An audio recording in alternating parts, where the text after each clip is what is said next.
என் நெஞ்சில் குடியிருக்கும் தோழர்களே, பிறப்புக்கும் எல்லா உயிர்க்கும்னு சொன்ன ஆதியோன் திருவள்ளுவருடைய வழியில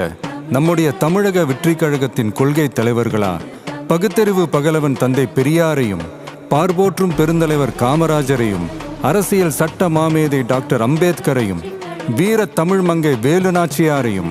மக்கள் சேவகர் அஞ்சலை அம்மாளையும் நம்முடைய அரசியல் வழிகாட்டிகளா ஏற்று சாதி மத பாலின பாகுபாடு இல்லாத சமத்துவ சமுதாயத்தை உண்டாக்க மதச்சார்பற்ற சமூக நீதி கொள்கைகள், அதாவது செக்யூலர் சோஷியல் ஜஸ்டிஸ் ஐடியாலஜிஸோட நம்ம தமிழக வெற்றி கழகத்தின் வழியா உங்களுக்காக உழைக்கணும்னு நான் வரேன்.